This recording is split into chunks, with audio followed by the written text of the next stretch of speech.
Greetings, fellow investigators, and welcome to our video podcast, Into the Darkness, where my friends and I play the Call of Cthulhu role-playing game. I'm your host, Tom Rayleigh. Our good friends at Reckoning of the Dead have asked us to do a little play testing. Now, by the time you see this, the game will most likely be in print and ready for you to play. It may have been modified and refined from this version. Also, I've been told that there are some pretty disturbing things in this one, so if you are a little squeamish or upset by very dark subject matter, you might want to watch something a bit more vanilla. Our scenario is entitled Lark in a Cage. It was written by Noah Lloyd and Matt Ryan.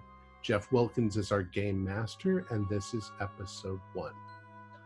Okay, let's begin our journey into the darkness. Jeff? Thanks, Tom. So everybody, if you forgive me, I wrote a little intro too, and it basically is almost repeating the exact same thing that Tom just said, but I'm going to read it anyway. I want to first thank Matt Ryan and Noah Lloyd for this opportunity to run the new scenario. This is a play test, which means the final scenario is published, or when it's published, there may be changes that to what you see here. Once the scenario Lark in a Cage is released, I encourage you to go to their website, reckoningofthedead.com, or you can probably find it on drivethrurpg.com. You could probably just do a search there, and I believe it's going to be under the Miskatonic, how do you say it, repository? Repository, yeah. But if you just do the search for Lark in a Cage, I'm sure you'll find it. There's a content warning written by Noah. It says this scenario includes imperiled children and homophobia. We recommend playing the scenario with the use of an X card designed by John Stravopoulos.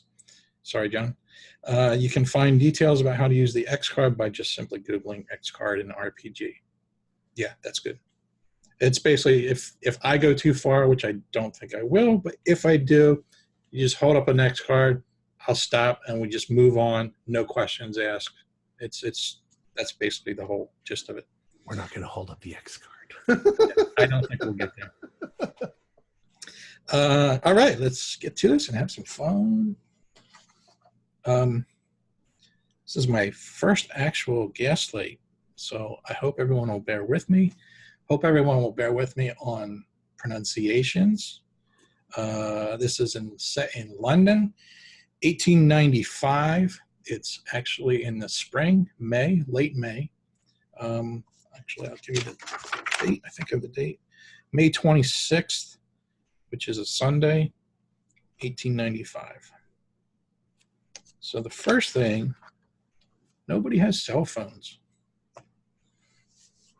I feel like I should call everyone to do a sanity roll for that, but no. Little description. London, we're in a section called the East End in 1895. East London is the commercial heart of the larger city. There are docks all along the Thames, factories producing everything from heavy guns to submarine cables, import-export companies, and much more. The Royal Observatory stands in Greenwich Park. Greenwich Underground Railroad runs east to west through Greenwich, south of the Thames. Much of the Greenwich Peninsula remains swampland. Neither Greenwich nor Blackwall, the district which is directly to the north across the Thames, are rich areas. Laboring folk live here, though not in particular squalor as one might find in Whitechapel. It was actually mentioned pre-game that this is approximately 7 years after Jack the Ripper, but that's using modern day because at the time he was never caught, and people, anytime there was a murder, people automatically assumed it was Jack coming back. So keep that in mind. This particular scenario is going to play out the East End between Greenwich and Blackwall, and we're starting in a small, I think they're called boroughs, called Deptford. With this scenario is I like this. Everybody here is playing with pre-gens, and it's interesting because everybody is a family unit here. So we have Samson Porter, which is the father. We have Henrietta, which is the mother. We have Virginia, which is the older daughter, and Regina, who is the younger daughter. Now, Virginia is married to Saul Cahill. you guys can introduce yourselves in a second.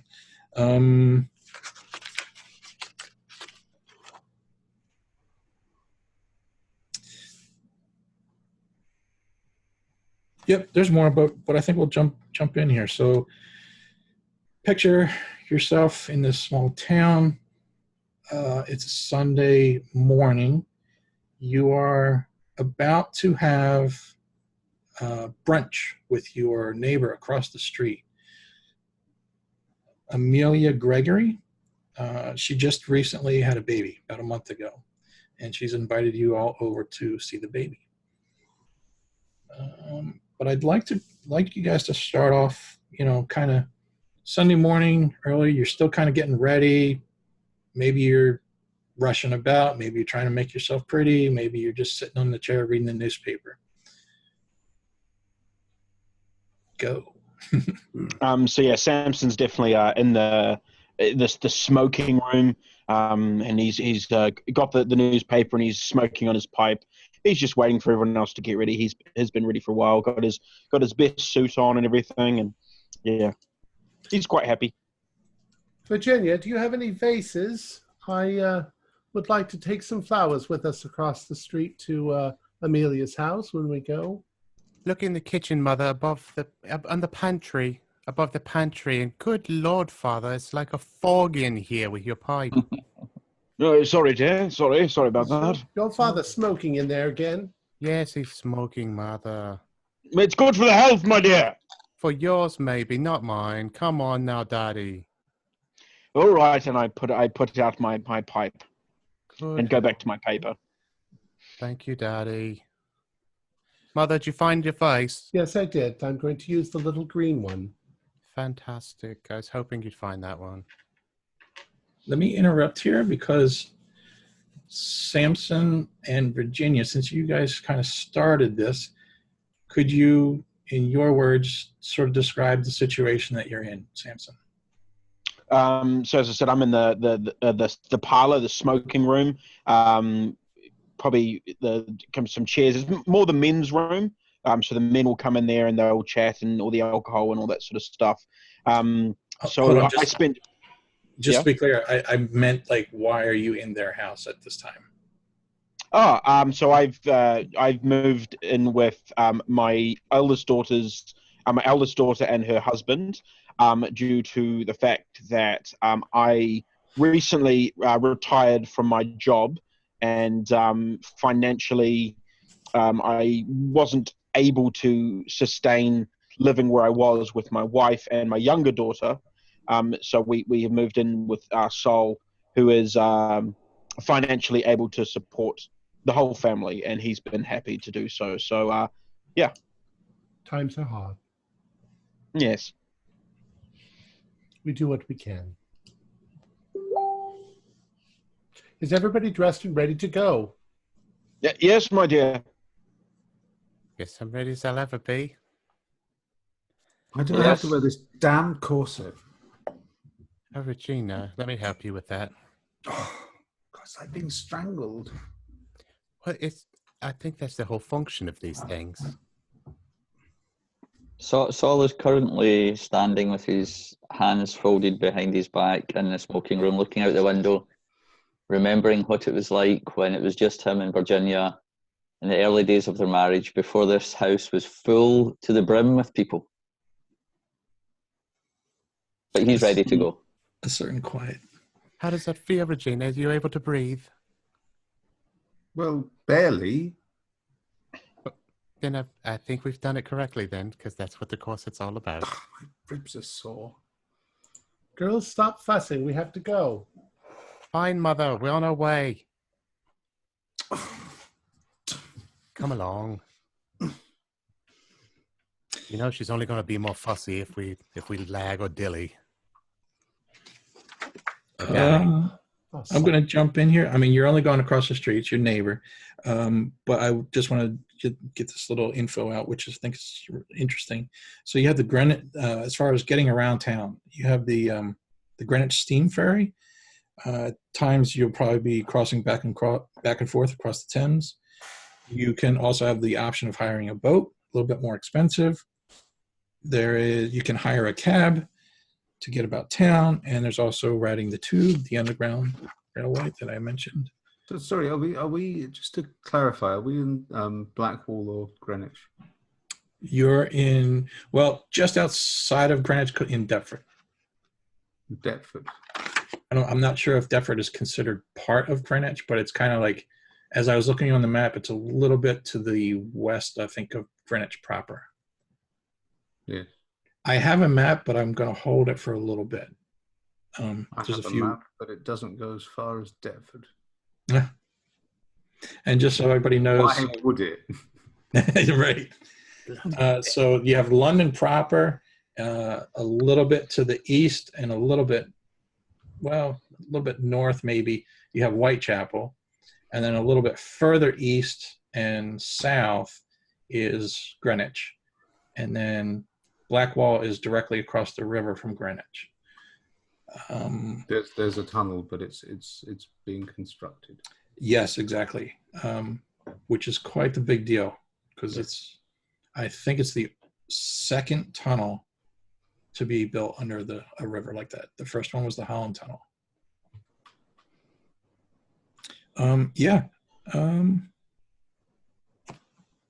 Girls. Oh, Saul, don't you look nice? Thank you, Mother. How do the men feel about going over to see a baby? It's a mild inconvenience. We look forward to visiting a different smoking room. Yeah. Yeah. Give the baby its first cigar. Saul, do you know Philip, the Amelia's wife, Amelia's husband? Do I know him? Do you know him, or is this more of a neighborly friendship between Virginia and Amelia? I think that might work well, and we're polite and nod in the morning on the way to the office, etc. Yeah. I'm not good friends, but know him, acquaintance. Mm. Samson, put out that cigar. We have to go and meet Virginia and Saul's friends. It's a pipe, my dear, and yes, fine. I'm ready to go. Pipe, cigar, it's one thing or another. You're always smoking. No, it's good for the health, my dear. Doctor's orders and all that. We're ready. All right, so you guys gather at the front door. You make your way across the street. I believe it's a cobblestone street. Oh. I've got my cane. Yeah. Okay. Nice. Yeah, that's a good point. How are you guys dressed? Give a brief. Uncomfortably. Yes, my down to the wrists, down to the ankles. Plain sort of clothes, nothing too fancy. My shoes would probably be like strap-up boots or Hook something and eye. like that. Hook and eye, yeah. Hook and eye. And maybe I have a little hat on. Oh, we'd all be wearing hats. A little shawl because they're still without a hat on. Obscene. Top hats? Yeah, I'd be wearing a top hat. I'm not going to the opera, honey. I'm wearing a busby. You're wearing a what? Wear a bonnet. No, I got a top hat, like a cravat neckerchief, not a fancy one or anything. Double-breasted waistcoat, a long jacket, and just some high-waisted dress pants, and shoes. Nice pair of boots. Yeah, I think Saul's wearing a three-piece wool suit. I tell you, Virginia, I wish that I could have trained my husband as well as you've trained yours. Mine seems to think we're going to the opera. But it wouldn't kill Saul to spruce up just a touch. But since we're only going across the street, I guess it doesn't. Oh, he looks nice. It doesn't matter so much. But And as I said, I've got my cane as well.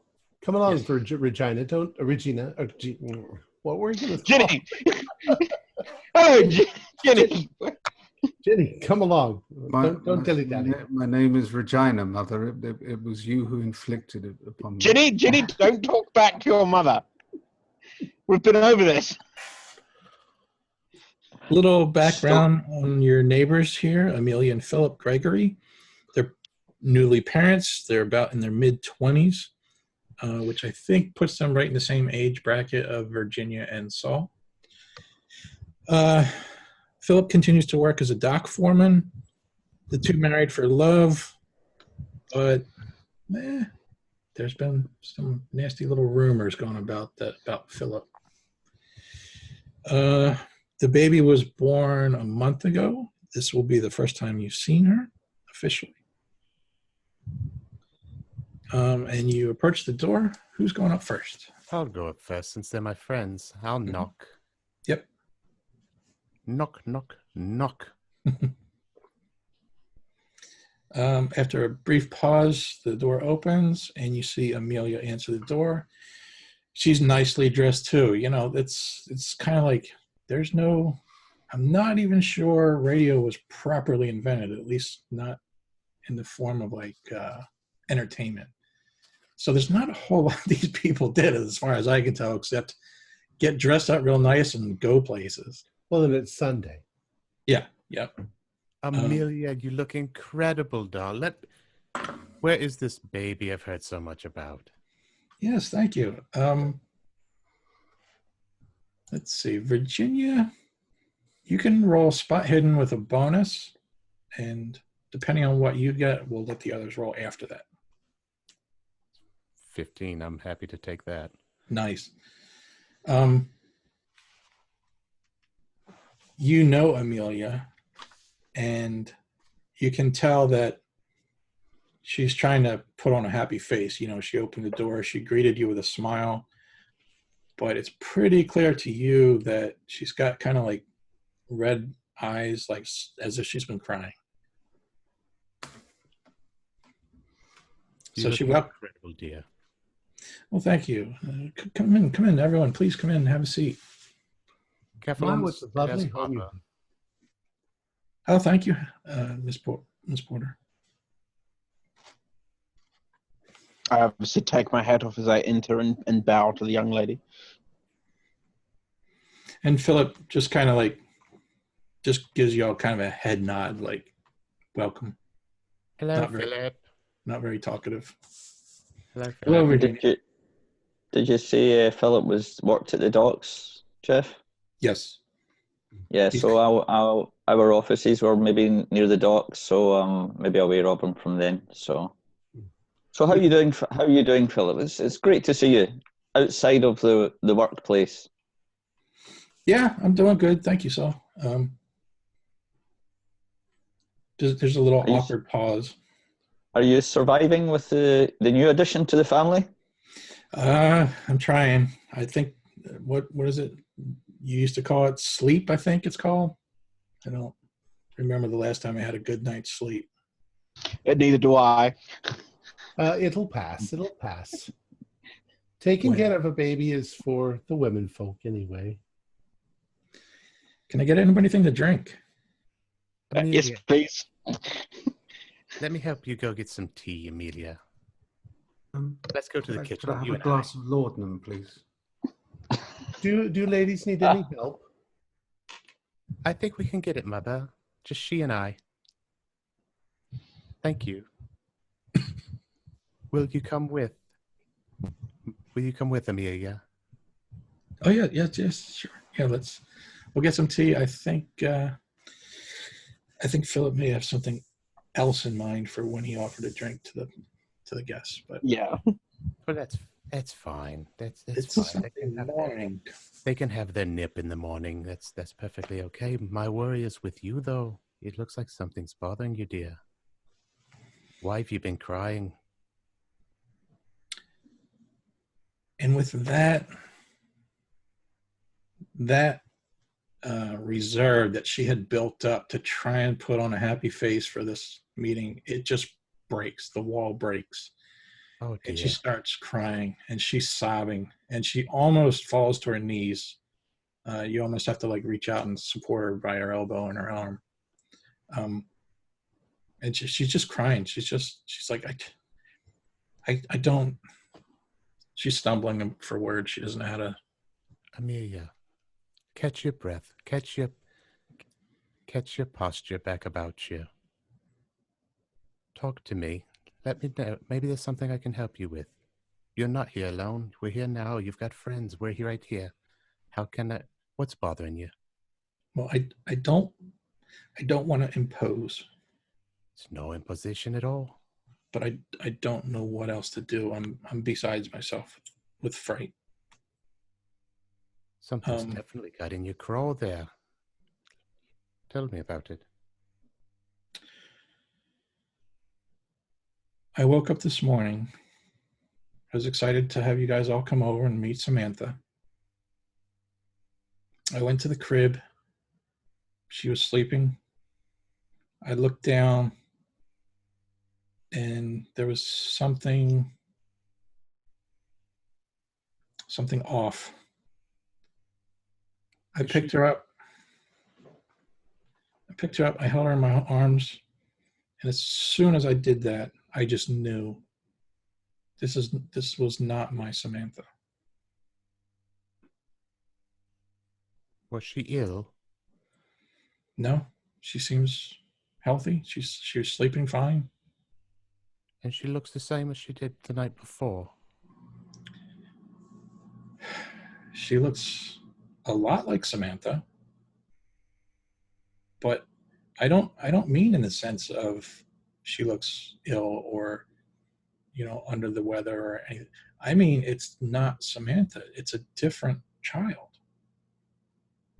Very strange. Now, we had the crib built. Philip was nice enough to, he put a lot of hard work into that crib, and we have the crib in the bedroom, and it's under the window, and the window was open. It was, it's springtime, letting some fresh air in. Well, kind of fresh. All that smog down the street. I think somebody switched her. Switch the entire child. It's the only thing that makes sense to me. I don't know how else to explain it. We better get the drinks back out to the gentlemen. They'll come calling. Mm-hmm. Keep your eyes, steady yourself, and we'll go out. We can continue talking about this soon. Let's go take a look at Samantha after we get them their drinks. I'll go with you, dear. Okay, thank you.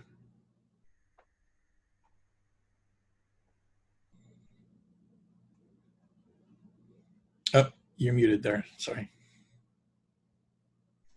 I said, meanwhile, back out in the living room.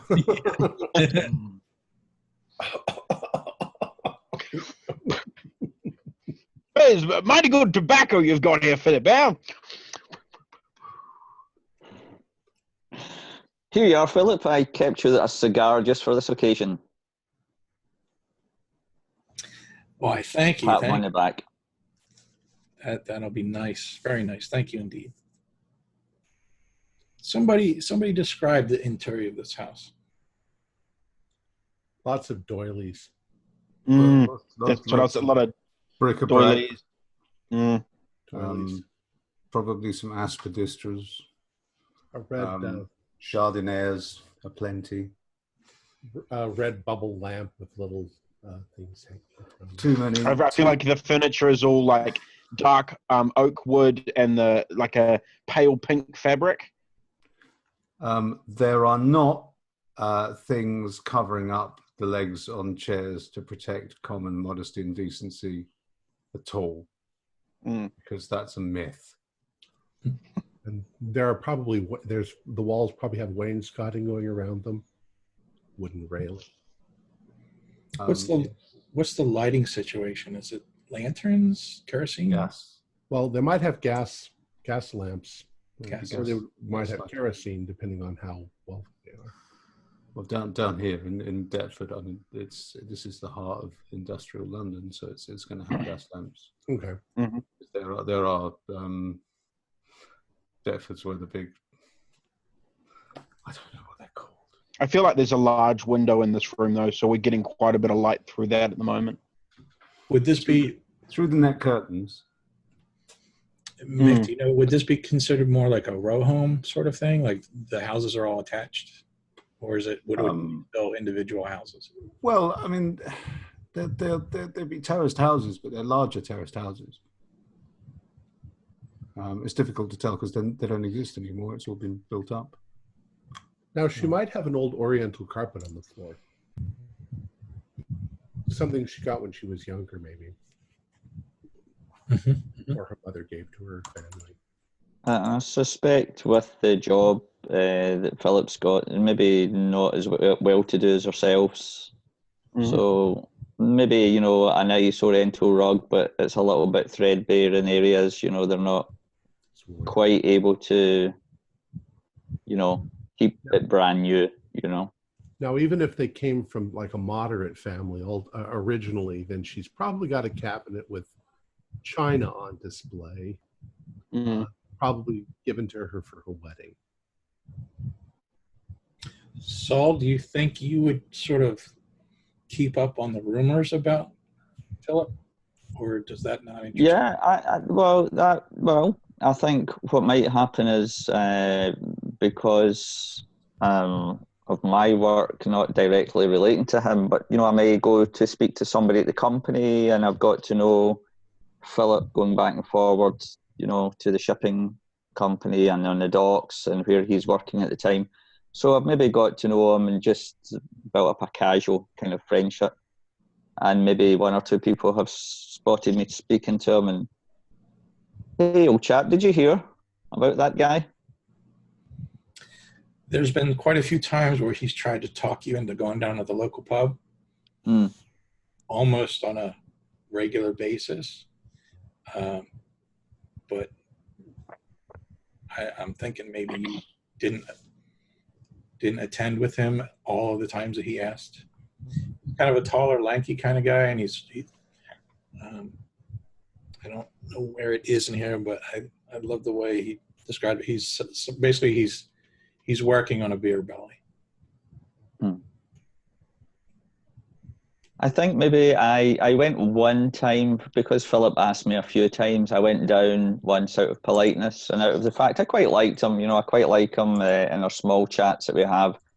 And just to kind of give him the courtesy, I went one day down with him, but it was a little bit bawdy and, you know, but kind of iffy for my tastes, you know. So I hung about there, had a polite time, chatted with one of his friends. They started to play a game of cards and I excused myself, headed back home. As a family, are any of you religious? Well, I was raised in the Church of England, of course. As was I. Once I had a family, I didn't have much time to go to church, so. I'm toying with humanism, but I haven't yet broached that subject with my family. I think the children should be able to make up their minds when they get old enough. As do I, yes. I suspect, Virginia, what do you think? Saul would maybe take Virginia to church. Is that's what's done and maybe a respectable thing to do? What do you think, Virginia? Well, I go to church whenever I really get a chance, but for the most part, I've been working so many late hours at the hospital that I'm really just so exhausted in the morning. I don't end up attending. I'd like to, I believe there's afterlives and everything else and heavens, but I also believe that late shifts will cause you to skip on the church in the morning. Well, God will forgive us all, you know. Of course, Samson and I both decided after Regina was born that we would use birth control because we didn't want to go through that again. Dear Lord, Mother. So where is this baby? I've heard so much about this baby. I want to see the baby.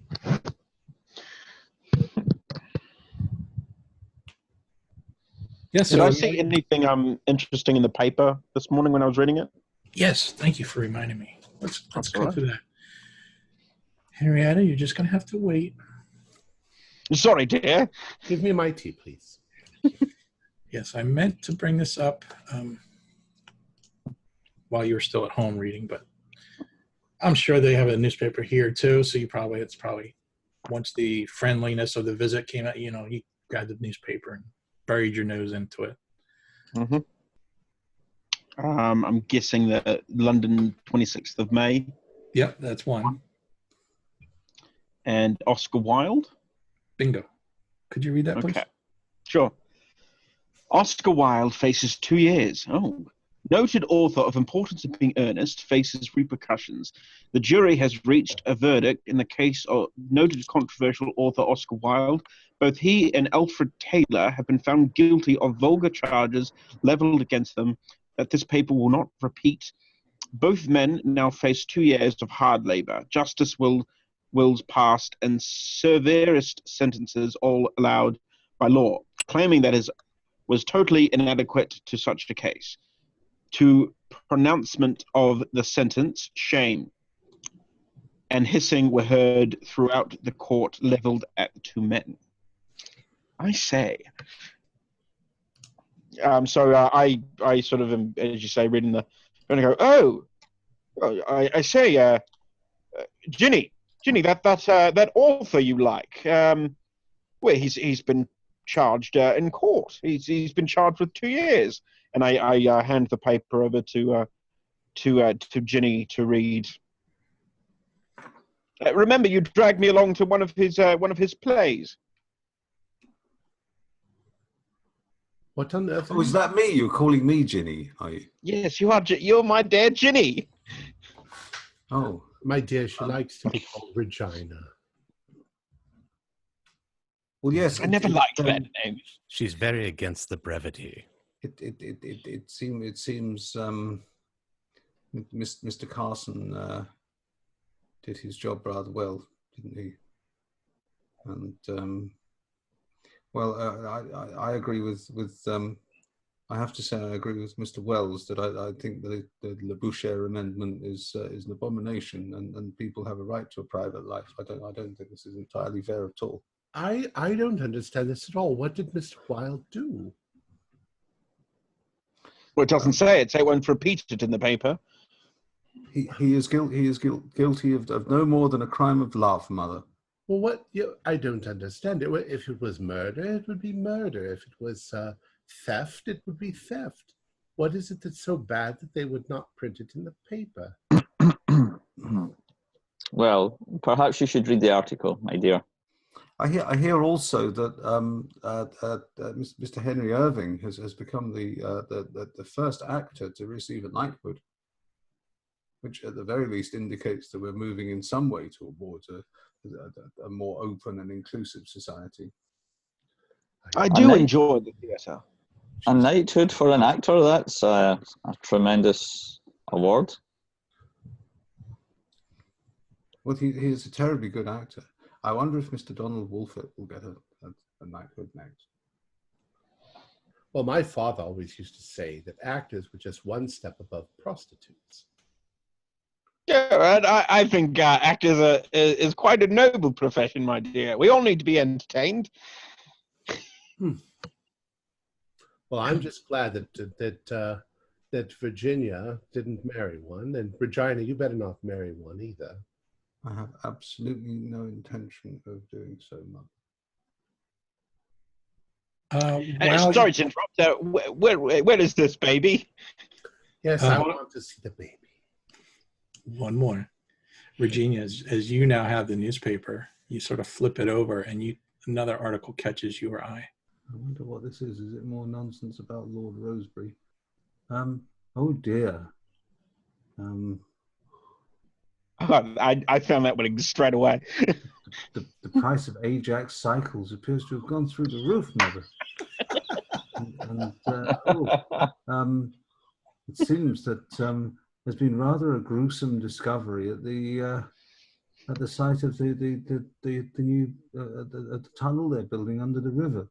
It says here More bodies of young labourers are being discovered just downstream of the Blackwall Tunnel construction site. Bodies. Pearson and Sons, the American company the City of London has contracted to construct the tunnel, maintains that none of the labourers are their own. When asked for comment, contracting agent Ernest William Moore of New York said, "None of these men have been under my employ on this project. We maintain strict logs of anyone entering our premises, or our new airlock, which, as you know, prevents the onset of Casson's disease, which we are learning is related to," and that's continued on page 8. Ooh, Eucalyptera, that sounds like interesting stuff. I say, Samson, what do you think about that? The dark goings on. Yes, the Blackwall tunnel. Well, like you see, I was always cautious of those Americans, I must say. I don't quite trust. I just hope it's not a sign of the Ripper returning. Mr. George Bernard Shaw, writing in the Journal of the Fabian Society, says that that they're employing a great many undocumented foreign labourers there in order to keep their costs down. It's really quite a scandal, Father. Oof, yes, it sounds it, my dear. Sounds it. So as the conversation is moving, and especially after this recent conversation, you catch out of the corner of your eye, you see Amelia. It looks like she's almost on the verge of collapsing. This talk of murder and bodies and... Amelia, dear, let's go get the child. Let's go see Samantha. Let's go see the baby. Yes, don't worry about what these men are talking about. They're always on about something. Most terrible things. They didn't even look at the wonderful stories about the Juno bicycles or anything else. They always go straight to the gore. Let's go see the baby. Yes. Well, those Cockles antibilious pills. They'll cure anything. Yes, let's have some of those. So it shows the baby. And I sort of put my hand on Amelia and I say, "My dear, you do look very tired. I understand. Taking care of a baby is so difficult." Yeah, you don't need a spot hidden. You know, especially with the motherly instinct, you know there's something amiss. There's something. Yeah. Oh, she's upset. Babies keep you up all night. It can be quite overwhelming, as from what I hear. So she says she kind of pulls herself together again, and she, well, come this way, come into the back. She's in their crib right now. And, it's a small house, so she walks you to the back bedroom, and she just opens the door, and she lets everybody walk in. I'm curious, is everybody going, or is I don't mean to sound sexist either, but I'm picturing, like, is this the men interested at all, or are they just going to pop in and pop out? Give me a second. I don't think it's a very good idea for the men to come through with their cigars in the face. I'll just finish this there, and I'll come on through. So I'm finishing my pipe. Father, just stay in there with your stinky pipe, huh? Of course, of course. So Saul expects his wife Virginia to at some point come back through and bring him through to see the baby, to see what the little creature looks like, and upon which he'll return to smoke with the men. But he'll wait until he's summoned. Obviously, the women are busy together, and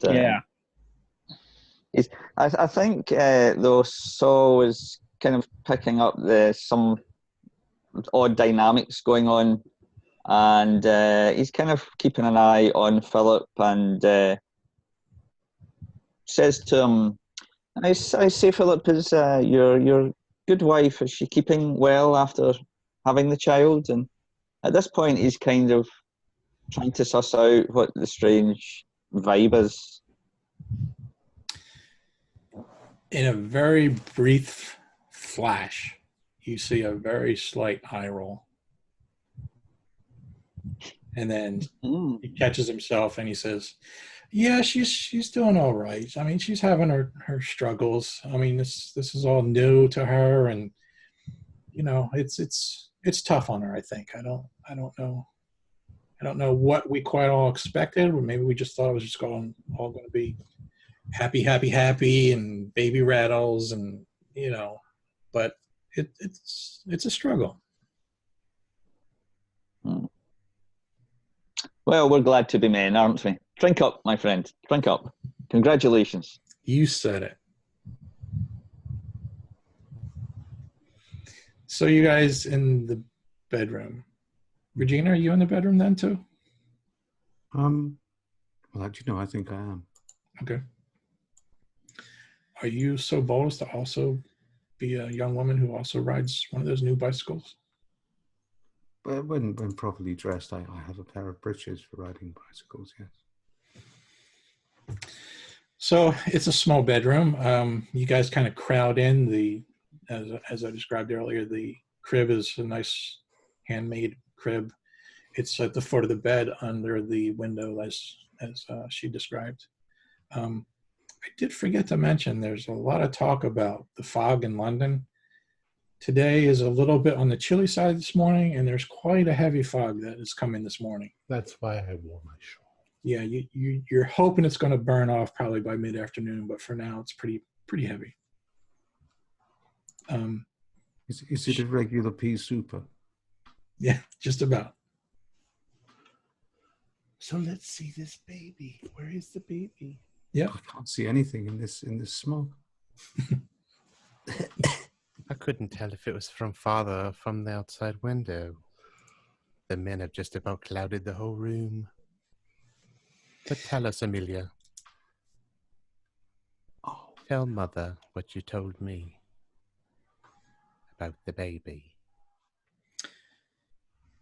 and again, sort of the wall breaks again. So she's been trying to keep that tough, and she just starts crying and sobbing.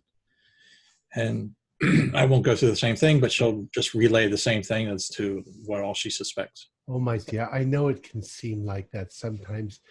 We think that children are just going to love us and be our little pets to take care of, but they're little monsters, you know. And I understand. You know, I was thinking, we're across the street.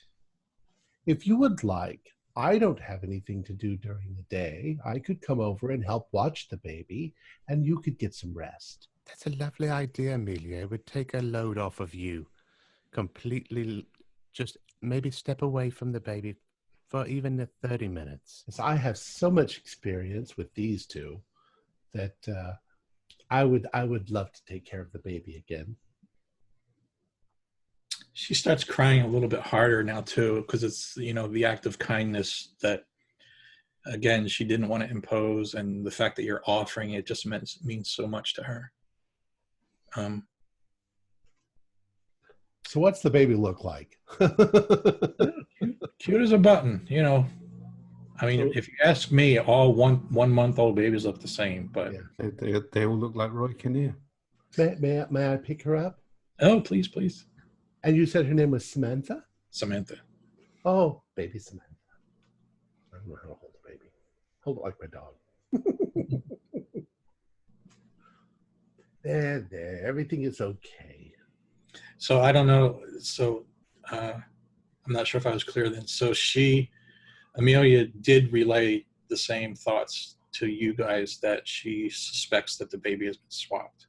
Yes. And my response to it was that they feel that way. They're not the sweet little things that we wanted. They're little monsters that demand your attention at 3 o'clock in the morning, and you hate them. Just a little, you hate them. So Amelia, yes. Amelia looks at you again, Virginia, and she's like, there's a certain look as to, does your mother understand what I'm saying? It's not my baby. It's not that I'm overwhelmed, and it's not my baby. I want my baby. I don't know what happened to my baby. I understand. I'll explain to her in a little while. I'll tell her and make it clear to her what you're saying. I understand what you're saying very clearly, and I'll make sure she does as well. Maybe as Regina and Henrietta are fussing over the baby, maybe Amelia pulls you to the side, a little bit out of earshot, and she'll sort of look at you with those pleading eyes and say, I really need you to look into this for me, please. I don't want to impose, but if you could find your way to today, hopefully, to head down to the police station, I'm hoping, beyond hope, that maybe somebody has turned in my Samantha. Or maybe there's another mother out there who is feeling the same as I do, that maybe her baby is swapped and I have hers, and we just need to rearrange some sort of swap again. Amelia. Yes. Of course. I'll attend to that for you. Yes, of course. And Henrietta and Regina, if you want to do a listen to see if you overhear. Okay.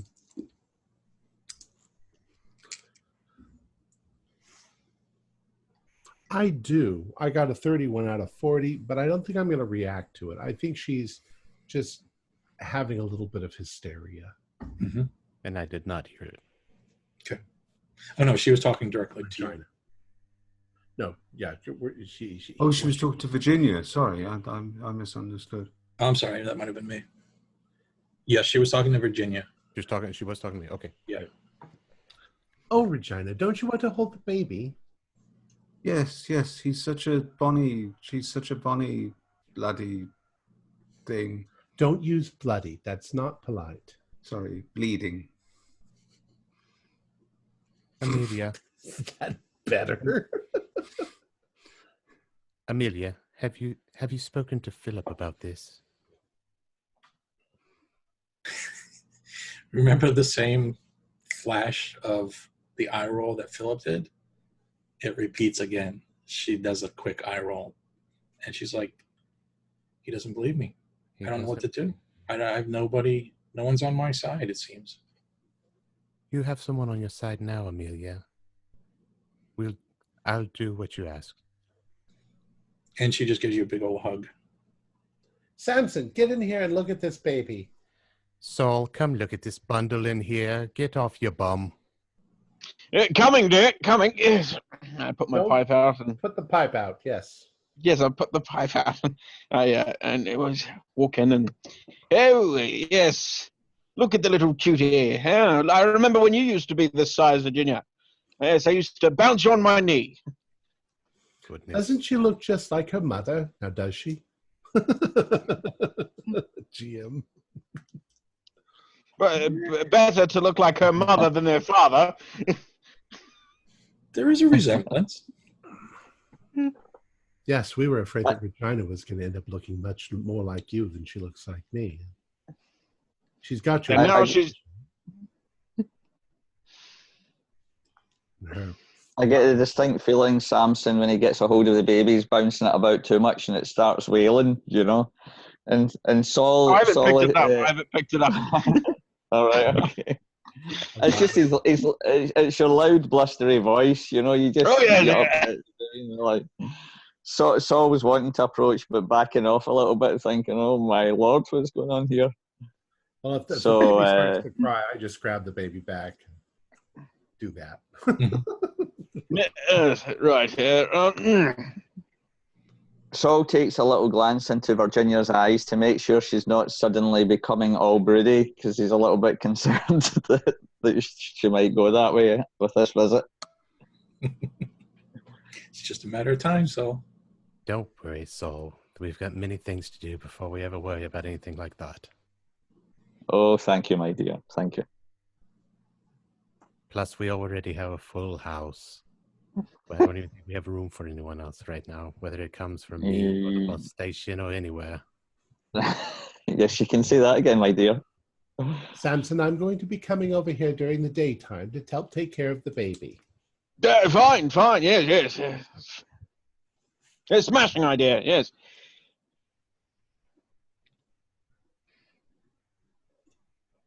I think Saul takes Virginia slightly to the side, and maybe in the guise of having a look at the baby once Henrietta's finished her mother hen routine or something, and just kind of whispers to her, "Is everything all right here, dear?" I don't think so.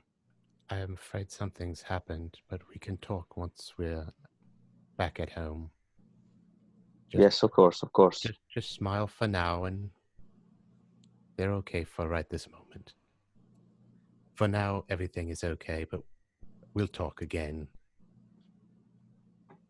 And I give your hand a little squeeze to let you know I'm okay. Now, Squeeze. now we've bothered the baby. Let's see if we can get the baby to go to sleep so that we can continue our brunch.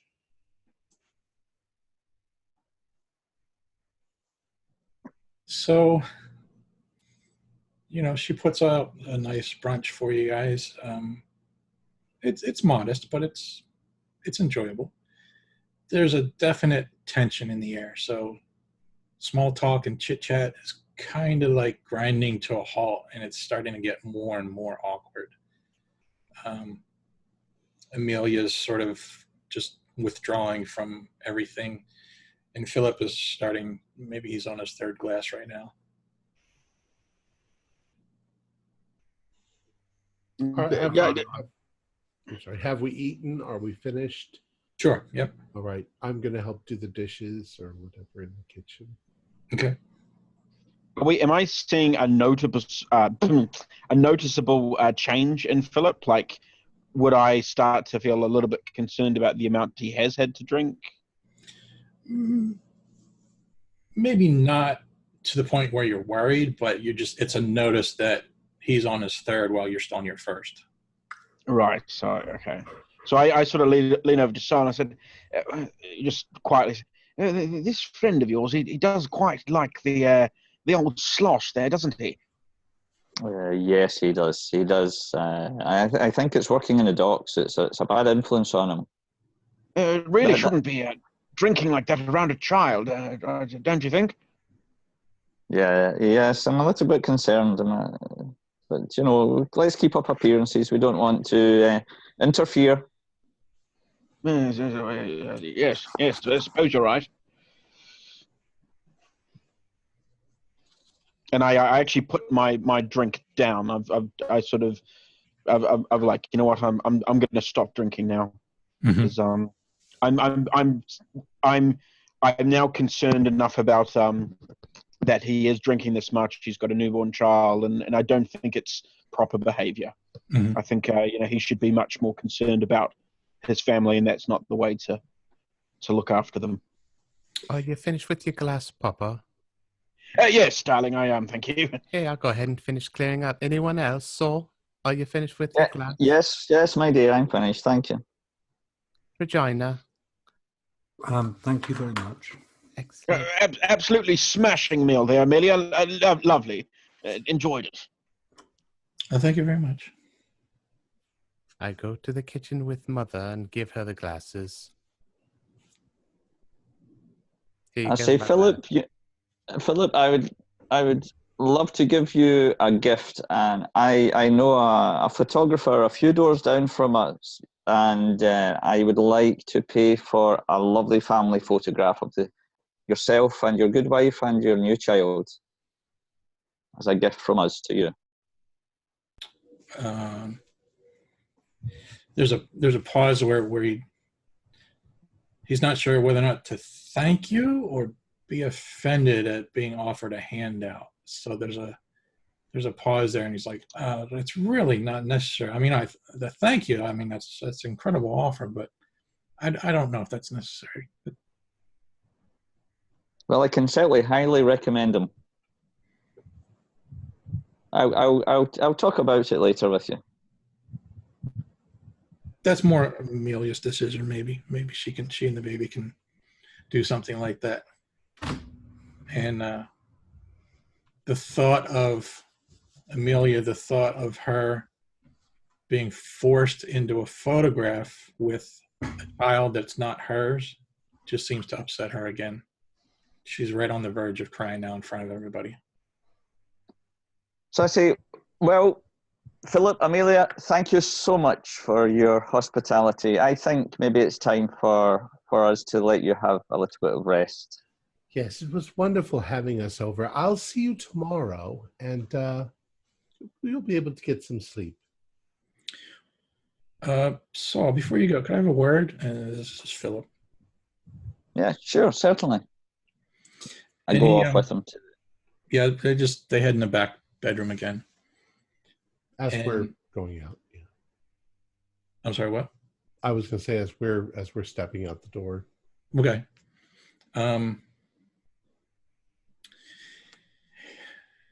So I don't know what to make of what's happening here. My wife is under the impression that Samantha is not Samantha.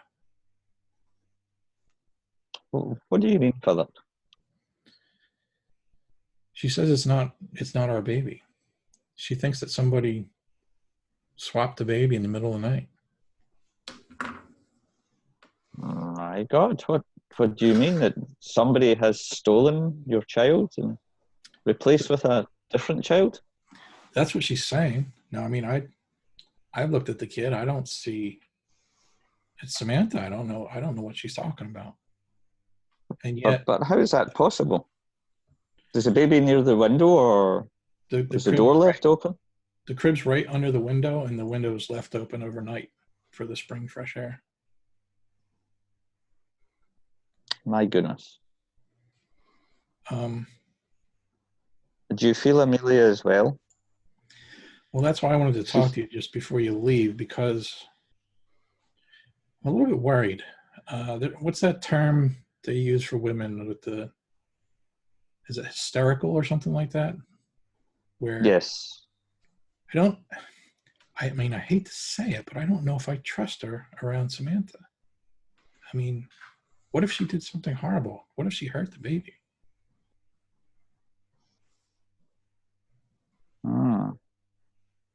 That's very concerning, Philip.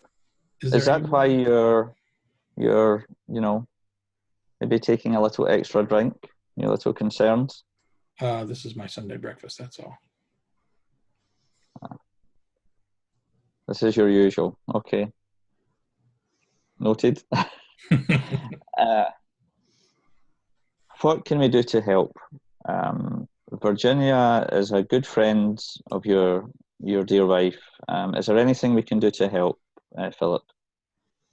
Do you think you can take the baby until Amelia calms down?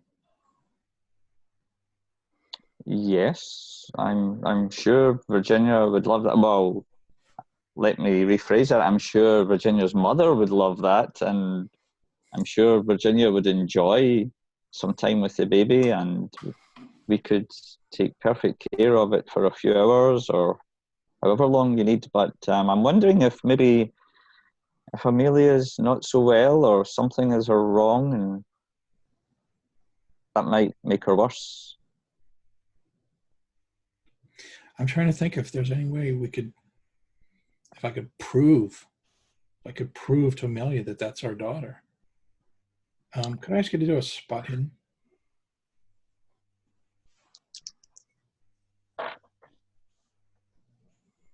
$25. That looks good. Regular pass? Yeah. Just not five off of a hard pass. Okay, so pretty good. I'll say there's two things that catch your eye. The first is a small framed baptism. It looks as appear that they took it to the local church, St. Matthias, I think it's how pronounced. So there's a small baptism, nicely framed. And the other thing you notice is that in the lighting that you're looking at the angle of the windowsill, it looks like the dust was disturbed.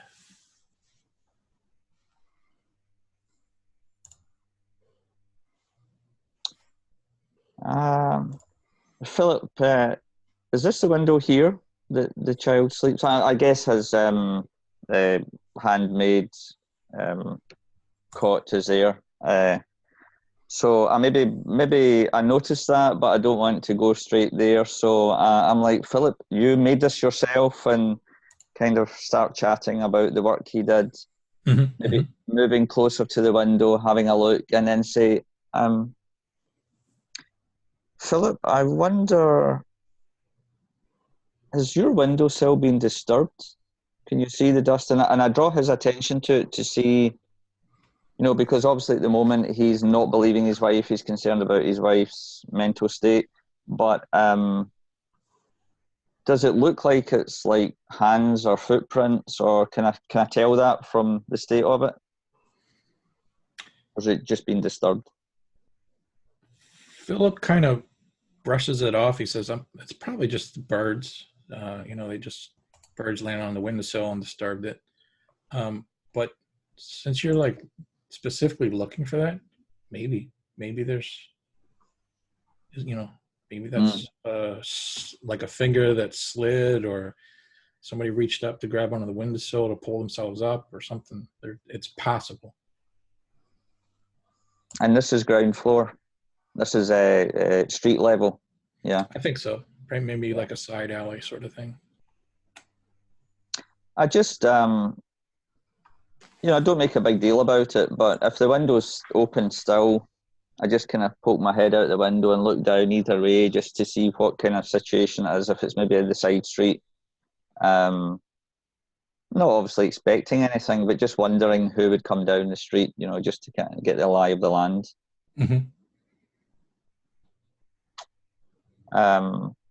And then come back in and...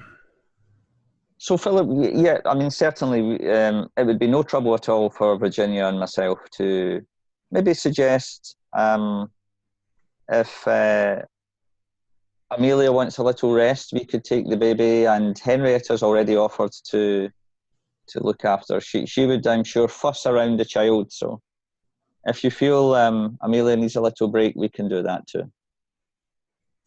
Yes, but I mean, I'm actually a little bit afraid for the child. Has Amelia done anything particular?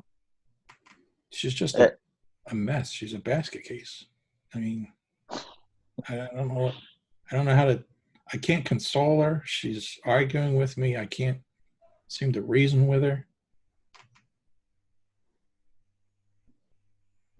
I wonder. He looks like he gets a second thought, and he's like, I wonder if the doctor might be able to confirm anything. We've had her to her pediatrician. Yes. He's examined her. Maybe he could confirm. Yes, well, I really struggle to understand women's minds myself. I dearly love Virginia, but sometimes I just do not know why she does the things she does.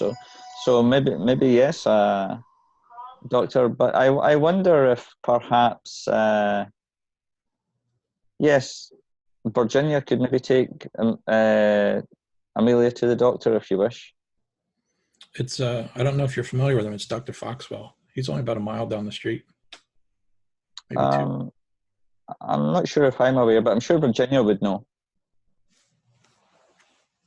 Yes, absolutely. We can sort something out. Why don't we do that?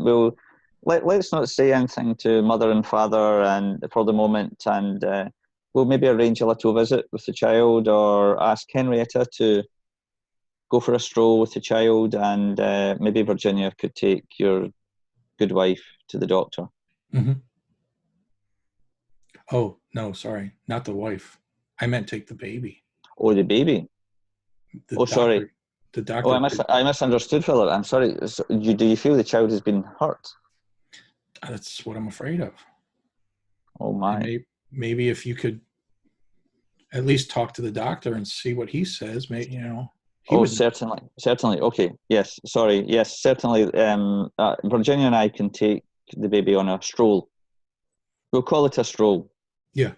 I'll walk down to the park. There's a park not far away from where you're saying the doctor is. So we'll take the child to the park, and you know that when I say to the park, we mean the doctor.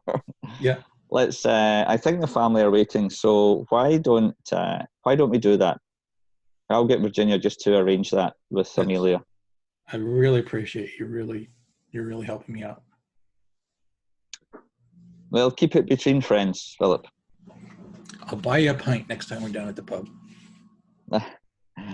Only one, though. Only one. I don't enjoy the cards, Philip, as you know. Meanwhile, the family's waiting. Everybody's got their coats and jackets back on. So it all comes out smartish and, back to normal.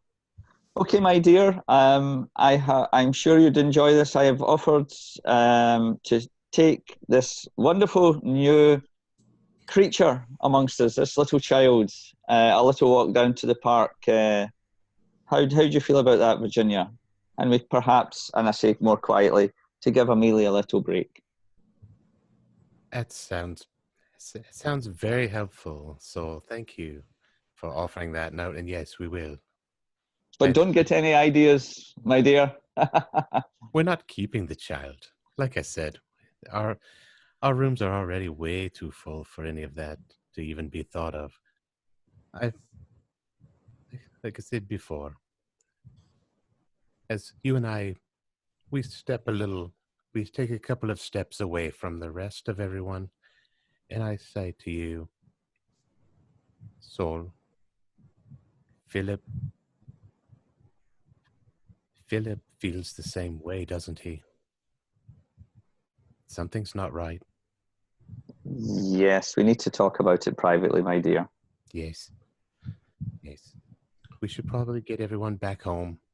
She's asked us for a large favor.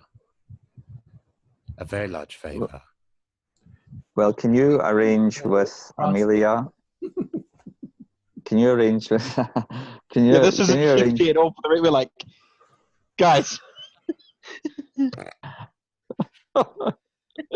I basically give the job to Virginia to just arrange with Amelia to make sure it doesn't then cause another emotional upheaval, or whatever the tension is, as far as I'm concerned, to see if she can persuade her to take the child for a walk. I thought it was going to warm up, but it's staying cold and foggy. Let's get back home. Come, Mother, let's get inside before you catch the pneumonia. Oh. Come on, Daddy. And be careful on the cobblestone. Don't trip up. So we're walking. Who's carrying the baby? Virginia? Henrietta? Or are we taking the baby right now? Oh, you're taking okay, shit. We left the baby in the crib. Back there. Were we supposed to grab the baby? Shit. You guys are great at your job. Virginia, go get the baby. I thought you had. I don't think this is a good idea, taking a baby away from you. I think Saul might have froze. What sort of Victorians are we? Okay. I think Saul's been replaced by an identical copy. Yeah. I don't like all this talk of babies being. Don't worry, I'll go get the baby. I'll get him, Daddy. Damn. Let me go back. We should have. Mother, come, Mother. I'll just go get the damn baby. Don't say damn. Why are we taking the baby? Mother, I'm a little bit worried. Did you not read in the newspapers? It was only last month about that terrible man who was arrested for killing his wife in Ireland. I don't understand what all these nasty things have to do with it. He just had a baby. She's very tired. He thought his wife had been replaced by a fairy. Well, perhaps she had. Well, it was a ghastly matter. It was absolutely abominable. I remember reading about it, and I'd hate for the same thing to happen here. Somebody explain this to me later, but I'm cold. I'm going to go back to the house. Come along, Samson. I got the baby. His So- father's name's Satan now. Come along. We got to get the baby inside before it catches cold. Then we'll have him and mother all hemmed up together in a bedroll, trying to cure both of them of the sickness. So, back at the house. Back at the house. Yeah. I don't understand why. Why? You know, mothers sometimes become very frustrated if they don't have help to take care of the baby. We're offering to help, but I don't think that taking the baby away from its mother is a good idea. Perhaps she needs more iron in her diet. Perhaps she needs to see a physician. There could be some vitamin supplement or something that she needs. But There's all manner of pills and things you can take these days to make you feel better. I tell you, this is not uncommon. There was more than twice that I thought about taking you both down to the river and drowning you, and I didn't do it. So shocked. If it wasn't for your father. Yes. I wonder.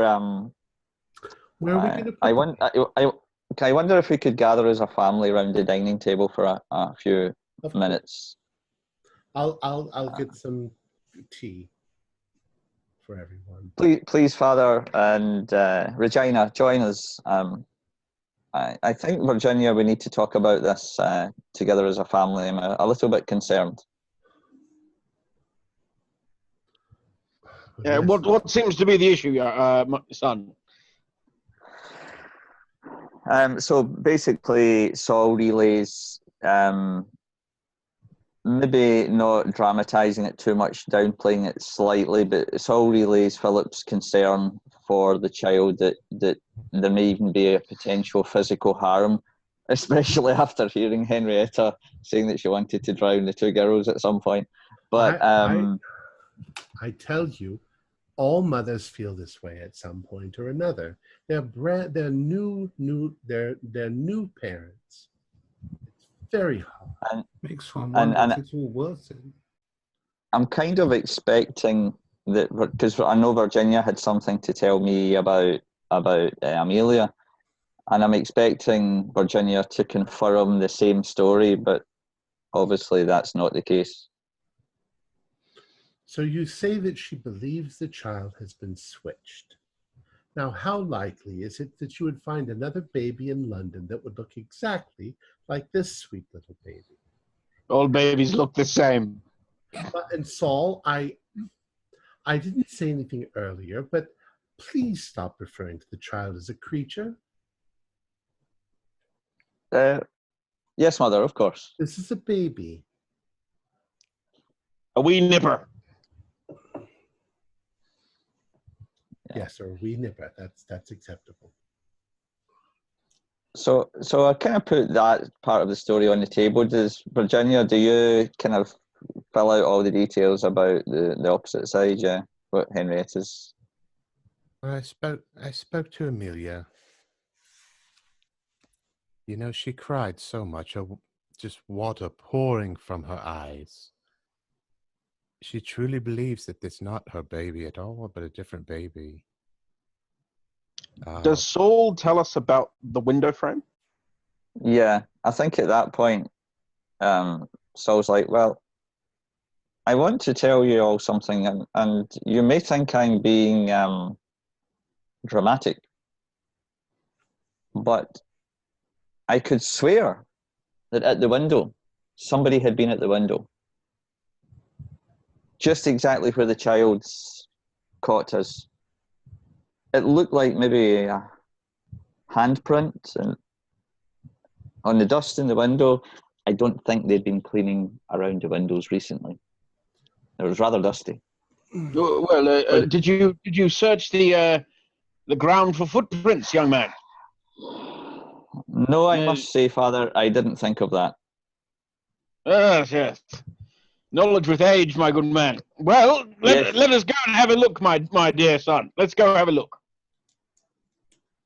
Yes, as long as they don't see us sniffing around the back door, yes. They were already a little strange. They acted a little strange when I went back and just scooped the baby from the door. We may not want to be sniffing around their windows so quickly after that's happened. We'll be subtle, my dear. Saul and I are on the case. Don't worry. We'll be right back. Come, son. Just a moment, Father. I'll be with you in a moment. I go back to speak to Virginia to tell her what the plan was about taking the baby to the doctors. So maybe as we go to check out for footprints, then maybe Virginia could have a look at the baby and Henrietta and make sure there's no marks, worrying marks or anything like bad treatment. Well, the baby's going to have to be changed soon anyway, so we'll have a chance to examine it. Regina, I would like to speak with you privately, however. Yes, of course, Mother. Now, I've encouraged you, because of your father, to allow you to read whatever you would like to read. However, now I'm coming to learn that this fellow, Oscar Wilde, has been thrown in jail. What kind of criminal is he, and why are you reading books written by him? He's one of the great playwrights of our age, Mother. A humorist and a dramatist. And but if he's a murderer, he's no murderer. He lost a libel case, Mother. A liable case. What were they saying about him? And he lied. I can't recall entirely. Some matter involving his personal life, his private life. Well, I'm not so sure I'm comfortable with you reading any of his books any longer.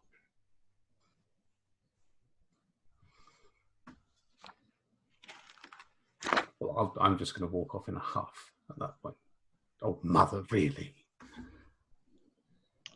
So me and Saul go to check the under the windowsill, and because did you say it was down an alleyway? Mm-hmm. Yeah. So we go. We kind of maneuver ourselves around so we can get down the alleyway to see if we can see any markings of someone maybe standing underneath the windowsill or.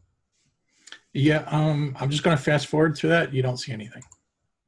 Okay.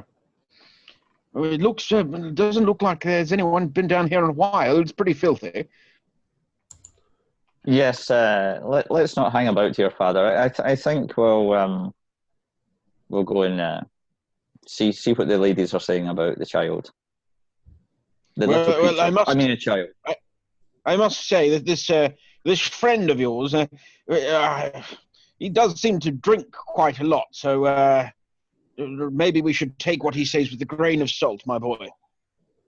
Yes. Well, I must say he's more of an acquaintance. It's really more Virginia's friendship with Amelia, you know. Yes, they were playing. Right. He was playing cards till the late hours in the pub. So I took my leave the one time that I went to the pub with him. Do you remember which pub this was? Yes, it was the Swan, down but near the docks. Right. Well, perhaps we should keep that in mind. A lot of nefarious people frequent that pub. Yes, it's a little bit rough. Yes. Right, well, let's go back up and see what the ladies are up to and find the plan of attack, as it were, eh? Certainly. Virginia, I don't know where are we going to keep this baby? Are we going to keep it here permanently? Well, that's the thing. I don't even know how long we're supposed to keep it. I got it, and now I don't know what to do with it exactly. I'm told that you could pull out a drawer and use that to improvise a crib. Yes. But what are we going to do when we change it? We don't have any diapers. I don't understand what that word means, Mother. I've changed its nappy with a towel from the kitchen. Oh dear, that must be ever so rough on its poor little bottom. Well, I make can't sure feel you a keep thing. track of which towel it is because we're not using it in the kitchen after this. We'll wash it, Mother. Yes, and we won't use it in the kitchen after this. Oh dear, don't be so I can't gross. imagine that a tea towel would be very nice as a nappy. Well, we'll have to do something about that. However, we're not keeping this child for very long, right? We're going to take it back home. We have to find out exactly. We need to be able to give something to Amelia and convince her it's her baby. Well, Virginia, I must say that you are a wonderful woman. You've grown into a wonderful woman. I offered to watch the baby at their house as a kind of babysitter. I did not mean to have this burden suddenly foisted onto you. We're already foisting a burden on you by living here with you. Believe me, we don't want to, but the way things are with your father, it's just the way that it is right now. But now you have a baby. You haven't even had one of your own yet. Really, Mother? We're going to go to that extreme and start questioning my reproductive organs and scheduling? Well, I really want to be a grandmother. I've been waiting 29 years for you to have a baby. Mother. I had you when I was I worked this all out earlier. 130, did you say? 130. I don't know where my note went. I think it was 19, Tom. I had you when I was. You were 19. I was 19, so I think she was 24. I had you when I was 24, and your father was 19. Actually middle-aged. And I had I had your sister a couple of years later. And that was your life. That was your life, Mother. Not mine.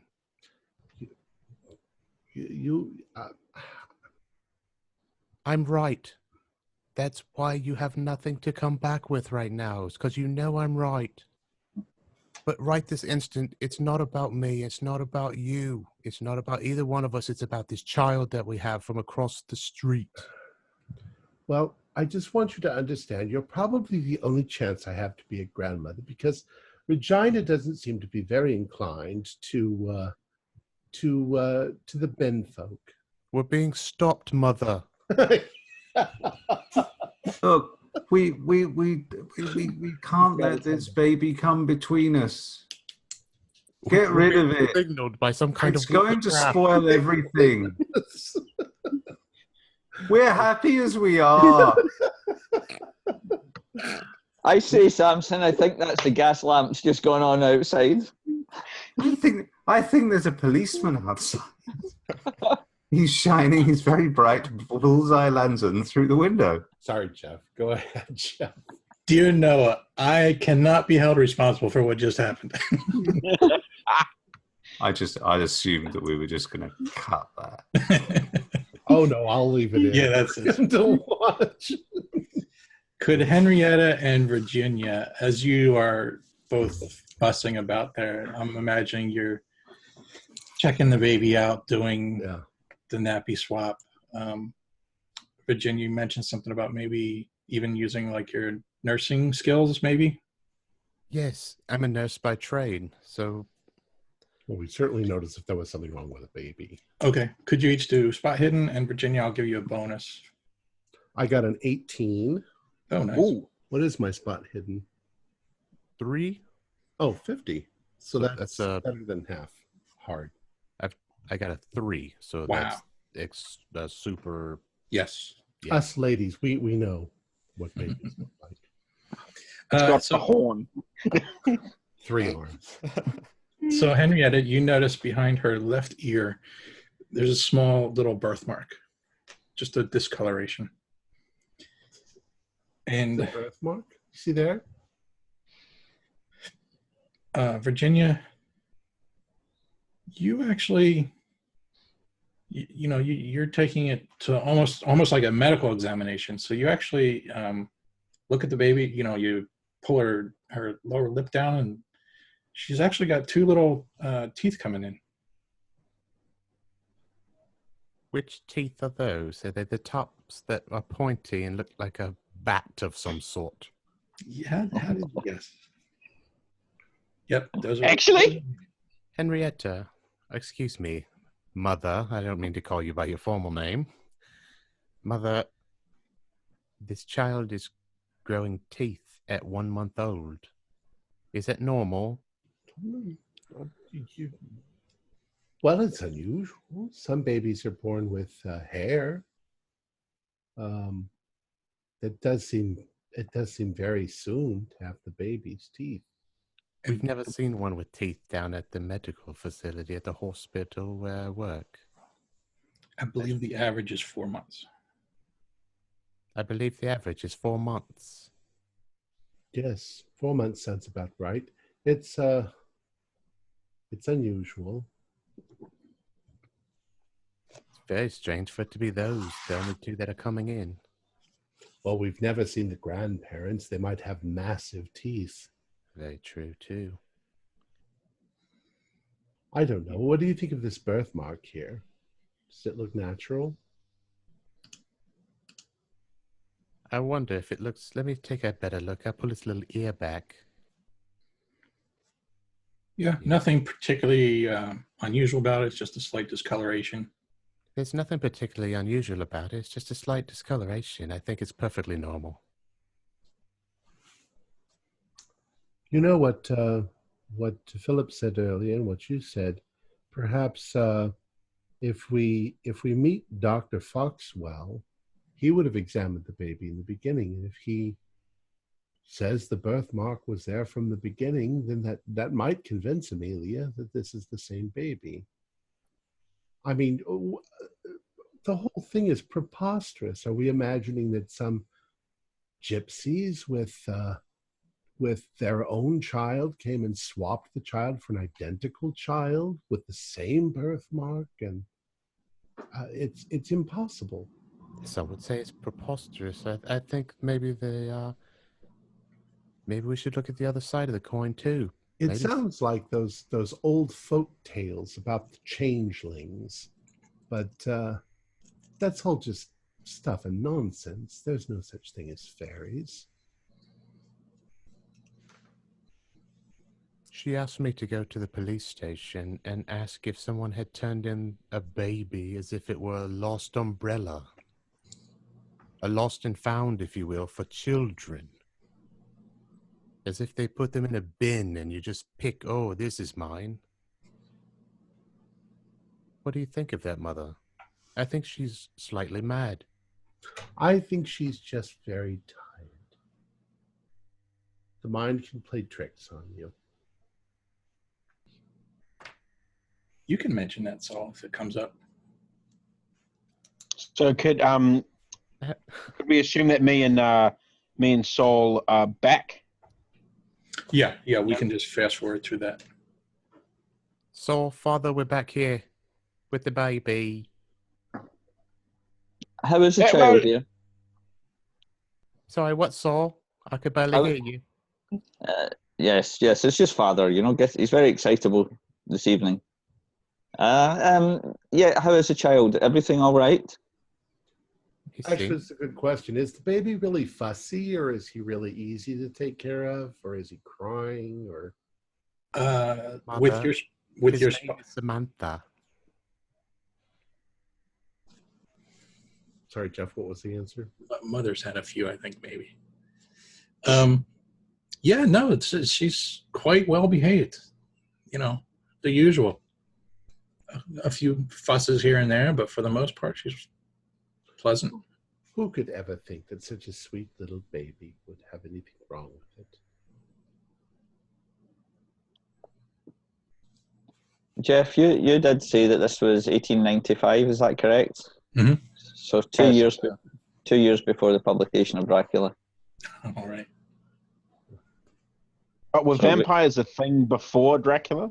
Oh yeah, but okay, not really in Europe though. People the old. Okay. But I mean, would it be something that we'd know of? I think so. Yeah. Okay. We went and looked over to the alleyway there, and there doesn't seem to be any sign of someone standing under the windowsill, other than the mark that Saul saw on the windowsill. But I find it hard to believe that someone could leave a mark on the windowsill and not one on the ground underneath, unless they were levitating. Yes. Good Father, you saw the marks too on the windowsill, yes? Well, from the angle, yes, I could see some markings. Yes, they did look rather peculiar. But as I say, my good man, how is it possible for someone to leave a mark on the windowsill and not one on the ground? I think logically now, here, young man. Yes, well, I think it's just perhaps been busy, people going up and down, and it's maybe been a few days anyway. So who knows? Well, what did, we were saying we were going to take the child to the doctor, I believe.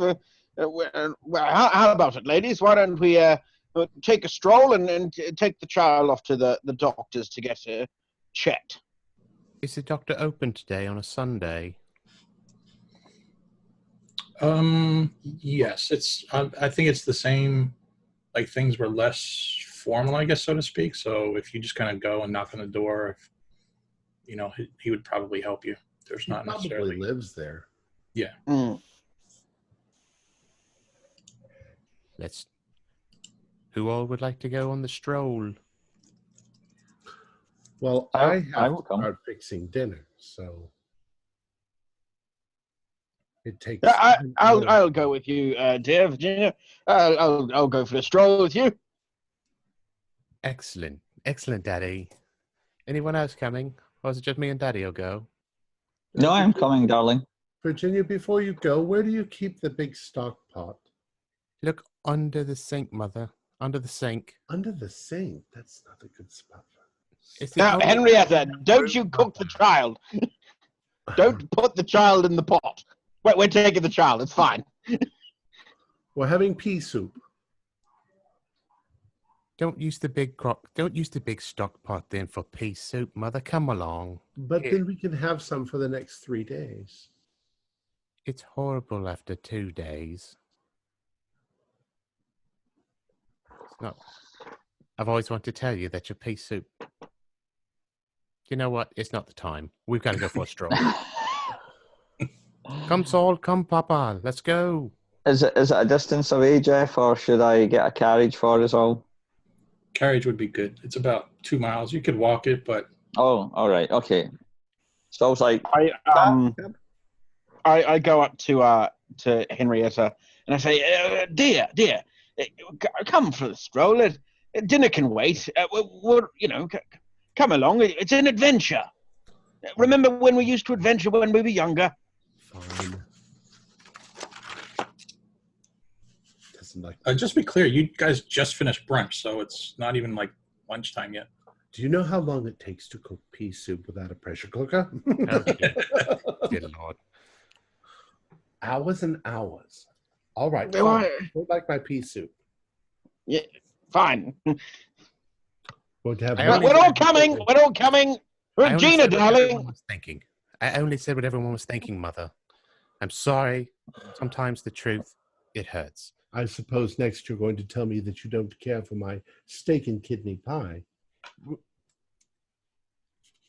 It's time for a stroll, Mother. Fine. The pie is fine. The pie is fine. Can we please take the baby to the doctor? Where is my shawl? Oh, yes, my shawl. It's here, my dear. Here's it. Oh, thank you. Regina, we're going for a walk. Come now. She's probably reading one of those dirty books. What dirty books? The ones written by that murderer fellow. But Oscar Wilde's not a murderer, my dear. Oscar Wilde is a playwright. Brilliant plays. Yes, Regina took me to one of them. They're brilliant. Yes, it's very funny. Thrown in jail for some horrible crime that they won't even put in the papers. My dear Henrietta, let he without sin cast the first stone. Now, come on now. I think that the judge has already cast that stone.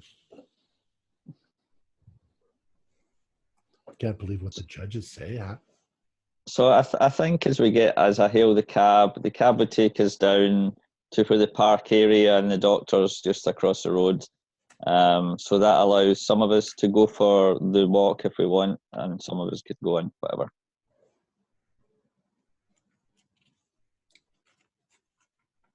Well, there is a cab, I believe it's called a Victoria, that can actually hold 6 people.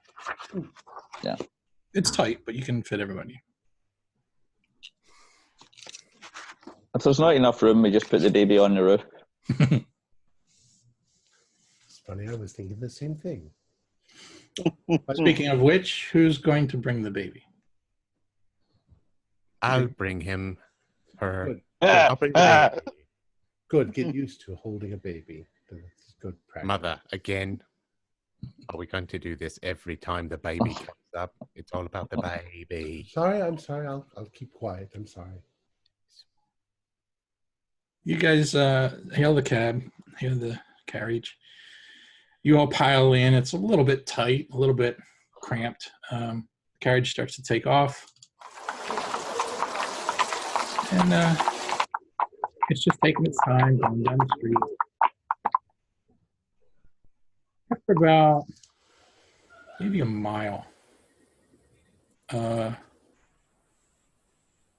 of nowhere, something slams into the carriage. Oh, yeah, I say.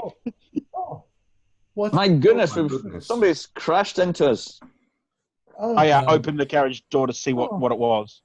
Well, before you do that, because it's going to be difficult, you hear the screaming of the horses. It's a horrible sound. And the carriage has actually tipped over. Oh, Jesus.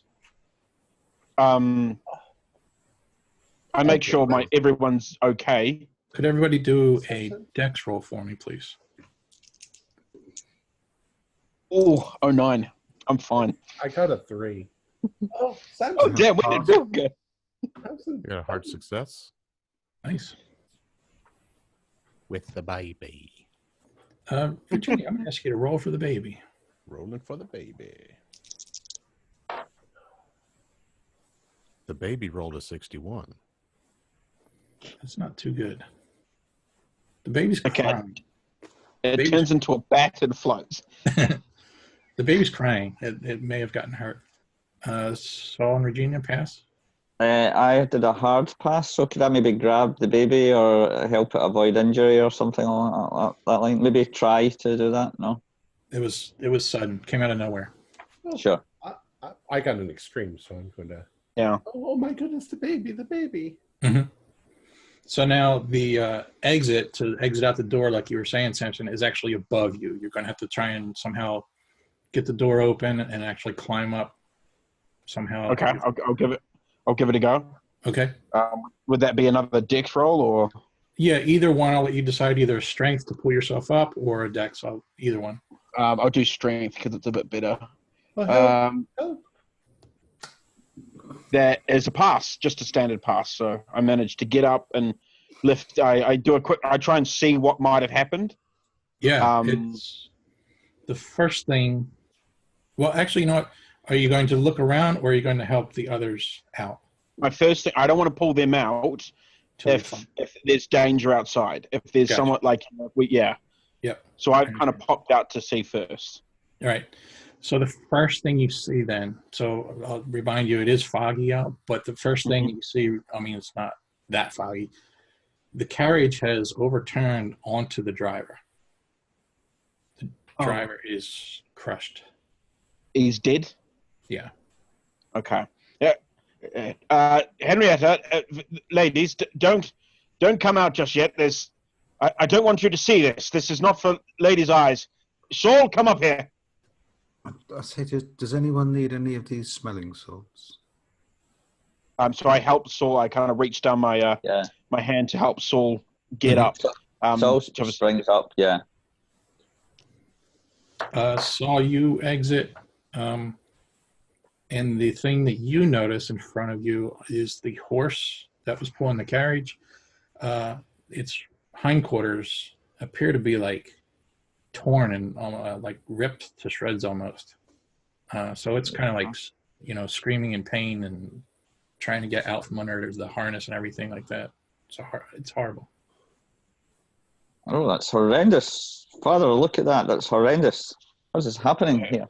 What does it look like? Does it look like it's just with the equipment that's kind of wounded it, or is it something like, is there another carriage that's crashed into, something that's hurt the horse maybe?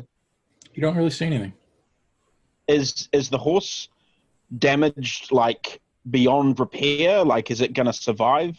Can we tell that? Probably not. It's a pretty deep gash. Okay. So I kind of get off the thing, and I'm trying to get close enough to the horse that I can maybe try and put it out of its misery a little bit. Okay. How are you going to do that? With your walking stick?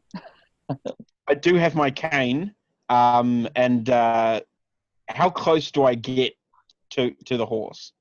Yeah, it's tangled up in the harness. It's just kind of laying on the street, just squirming and kicking. And I look back at Saul and I say, make sure the ladies are okay. And I twist my cane and pull a blade out of the cane and plunge the cane blade into the horse's brain or whatever to try and put it out of its misery. Okay. Do you have medicine or first aid? I do have first aids. I've got very good first aid, yeah. I'm going to ask you to make a first aid roll. Okay, no problem. How familiar are you with horse anatomy? I got an 11. Okay. So I got extreme. I got an extreme pass. So maybe you've had previous experience of butchering and... I think I probably grew up around horses or something in my younger days. Yeah. So you knew what you were doing. You knew the correct angle and placement, and you insert the cane, and it's almost like an instant death then, and the horse just goes out. Well, it's probably the same way I knew that the horse wasn't gonna survive, so I wanted to end it quickly for it. Yep. Could I ask you and Saul to do a sanity roll for the carriage driver first? Okay. Just a pass. No problem. Okay, it's just going to be 1 point for the pass. Okay. Just gruesome looking. And then I'm going to ask you, Samson, to do another sanity for the horse. That's a fail. No. That's that is a pass. 35, yeah. Pass, yeah. So just do one then too. I mean, your mind was in the right place, so you were trying to help it, but it's still the fact that you had to do it is a little bit just off-putting. Yeah.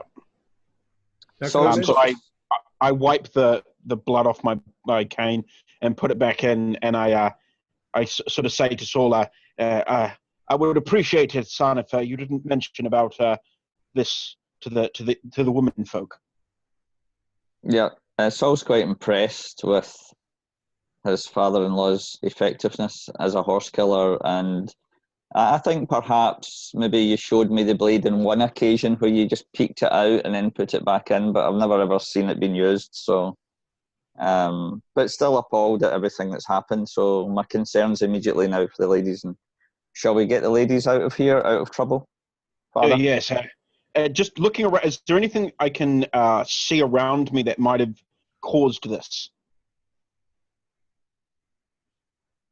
I'm going to ask you to do a spy hidden. Okay. Can I add too that the ladies are not like calm and quiet, and we've got a crying baby and we're a bit hysterical. Yeah. We've been in an accident. Are you going to get us out of here or what? I missed it by 2. Can I spin the luck? Yeah, sure. Okay, I will spend 2 luck then. Okay. Regina, let your sister hoist you up and see if you can climb out. Oh, it would be so much easier if I didn't have to wear this horrible corset. You still have the corset on? So, Samson, I'm going to pause there. Let's see if the ladies can manage to get themselves out of the cab. Okay. Because that took a little bit of time of investigating the scene and dealing with Yeah. a little bit of time. I've got the baby. Regina, step in my hands and I'll push you up like a push. So I'll give you a strength roll or a dex, and you can have a bonus because Virginia's helping you. I think I'll go for Dex because I think I'm more nimble than Broadly. 12 out of... Oh, it's dead on extreme. Success. Okay. Either one. Yeah, I was actually asking for Regina to see if she got out with your help. Did you pass, Regina? Yes, I did. Just a standard pass. Okay, so you'll get out first, and then Virginia, you're boom, boom, right up behind her. Take the baby. And then... Wait here till somebody... Hang on, mother. Till somebody rights the carriage. so you can get out of the cab in a ladylike manner. Regina, will you hold the baby, please? Be careful, it seems to be hurt. Samson has a sword in his cane. Perhaps he can just cut the top open of the carriage and I can step out. I'll reach in and try to pull mother. Oh. Come along, mother. At least try, for Lord's sake. I'm not sure what she... I was only kidding about the pea soup. Oh, well, shall we do something to see if we can actually... How long were you going to let us dance for you? When you're doing this, please put Tom underneath John. So in the video, it's like... Henrietta, go do a roll. I don't care what you do. I got a 33. My dex is 50. Okay, that's fine. So. Yeah, it's just maybe it's just less graceful, but you managed to get yourself out. Oh my! Oh! Look at that! The horse has been killed. Oh, how horrible! And I turn my. So I'm going to do the same. If anybody's looking at the carriage driver sanity roll, it's just going to be a 1 or a 2. I got a 92. Yeah, still 2. And I'll ask for the same for the horse, or 1 or 2. I just saw the horse. I passed both of them. I'm at the back of the carriage. I'd like to render first aid to the child because he seems hurt. Okay. Before you do that, though, I'm going to go back to Samson with his spot hidden. I'm sorry, you got a regular or a hard? I just a standard, yeah, regular. Standard. Okay. Oh, that's right. You spent the luck. In all the commotion and the fog, you didn't see it when you first got out, but now that you're looking around, in the heavy fog, it's actually quite close on the corner. There's a figure standing there. He's tall, probably the tallest person you've ever seen. Maybe 6'5", 6'6". Wow. Okay. Not to mention he's got a top hat on, which makes him look even taller. So quite very thin though, very lanky. Okay. So, and he's kind of got his hat down. He's kind of looking down, and the brim of the hat's kind of like covering his eyes. Mm-hmm. How is he dressed? Pretty well. The top hat, and he's got like on a cape or a cloak, I guess. Yep. Like a Sherlock Holmes kind of coat thing. Yeah. Yeah. And, so I see him. Yep. And excuse me, chap. Did you see what happened? You could have helped us. And I'll say that timing-wise of everything that just happened, I'll say that Henrietta, you're pretty much like just getting out. So you're like halfway out of the cab at this point. Okay. When you say that, Samson, suddenly he kind of like lifts his head and he looks at you, and he lunges and starts, boom, coming right at you. Okay. Yeah. So in that move, I'm pulling the blade and swiping, so cane and just going like that across my body. Okay. So if he gets in range, yeah. Yep. Can I ask you to do a dex roll for me? I want to see if you were surprised enough to react in time. I got a 5, so yes. Nice. Okay. So I'm going to say this happens simultaneously. He also has a cane, and he's sort of coming at you with it. It's not a sword cane; it's just a cane, but he's coming at you with it. So he's coming at you. You just immediately drew the sword. You're swinging and attacking him, I'm assuming. Well, yeah, if he's rushing towards me and in a like, it looks like he's about to hit me, I'm protecting everyone. I'm definitely gonna swipe at this guy. Yep, sure. Okay, go ahead and give me was it brawl, right? Yeah. Okay, I got a 28, which is just close to a hard. Okay. If I spend 1 point, it'll be a hard. You need an extreme for it to make a difference for damage, so the spending of the point won't do you any good. Okay, I'll just do a standard then. Okay. It's enough to, yeah. Yeah, it's going to leave a mark. Go ahead and roll damage. Okay, so just double check my cane sword. It is 1d3 plus damage bonus, which is 1d4. Okay, so 1d4 and 1. That is a 5. I'm going to go to you next. So 5. Wow, okay. Nice. You got a good shot in there. You wounded him a lot. At the same time, he had the forward momentum and he had that bit of surprise on his side. So he also got a hit on you.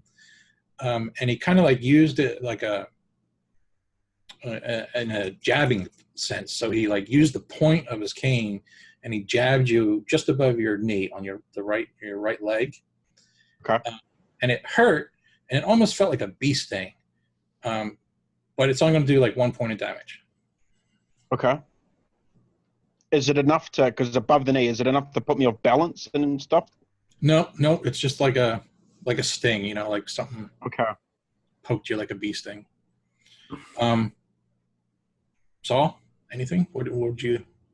Yeah, well, I think initially when Samson yelled out at the guy and then there was this immediate reaction of just in shock, at that point. But then he lunges, storms towards Samson and everything. So that at that point, Saul would leap towards him to try and grapple him and pull him down to the ground to stop this outrageous violence. You would have been on top of the carriage as well, so you were coming down on him. Yeah, that'd be even better. I have the higher ground, Anakin. All right. I'll ask you for a brawl, please. Unfortunately, Saul was really good in brawl, so yeah, it's a regular pass. Okay. And you're basically looking to grapple, is that correct? Like to tackle? Yeah. Okay. You tackle him, you succeed, you fight him to the ground. You start to roll about, but man, this guy is strong as a strong man. He almost like tosses you off of him as if it's like hardly any problem at all. He gets to his feet and he sort of crouches down low and he looks up and he sees Virginia with the baby. Virginia, you see this happen and you see this thing looking at you, and his mouth is almost going to like ear to ear. And he gives you like this wicked smile, and you see a bunch of sharp little tiny needle point teeth. And he lunges towards the baby. Is it Virginia has the baby or Regina has the baby? Regina currently has the baby. Oh, okay. Yeah, Regina has the baby, yeah. Do I?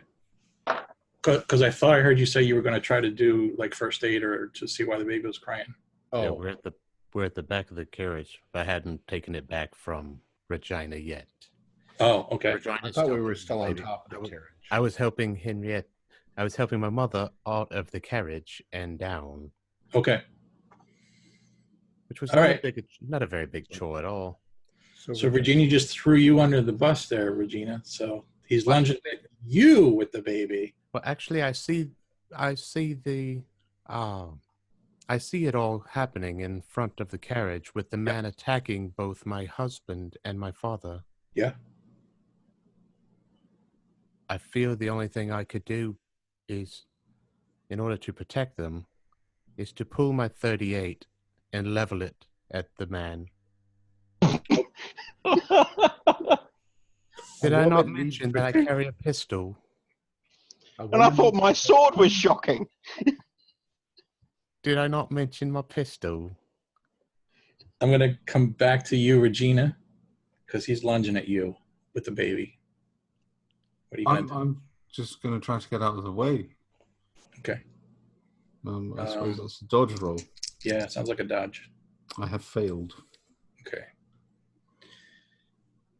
I'm going to scream. Okay, yeah. Sorry, I didn't mean to leave you out of this. Well, no, just I'm screaming at this Yep. point. Is there any way that I would have been able to get between him and Regina? Because after he threw Saul off. Yeah, I'm going to say no. The speed and dexterity at which this guy is reacting. Okay, so I'm seeing him just. Yeah. Okay.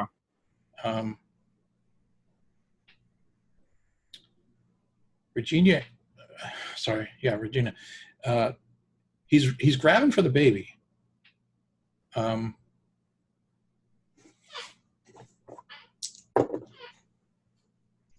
Oh, okay. He missed. So he kind of like reaches out. You sort of dodge, but you don't do a very good job. So his hand like kind of scratches your arm. And then he's trying to grab the baby's arm. Well, I'm going to run away. Okay. Around the other side of the cab or something. All right. Virginia, do you want to take your shot? I'd love to take my shot at this bastard. Don't throw away We're your an shot. extremely foul-mouthed Victorian family. I tried to raise you properly, but you We apparently live in a rookery. 49. Oh wait, that's credit. Virginia carries a gun. 49 on 50. I read books, which is apparently every bit as bad. Yes, well, what are they going to do you? You're going to have to find yourself a nice man to take care of you. Are there any nice men? Are there really, Mother? Are there? Your In father. a world like this, crushed under the jackboot of patriarchy, are there really any nice men? Are you really having this conversation now? I'm started screwed. it. I'm screwed. The gun goes off. He somehow dodges it. You might have hit him. You're not sure. The cape kind of flourished out a little bit. So you might have hit him, but it looks like you're not sure. And as soon as the gunshot goes off, he looks at you again and turns and runs. Crisis averted. While did he literally throw me off, like throw me aside kind of thing?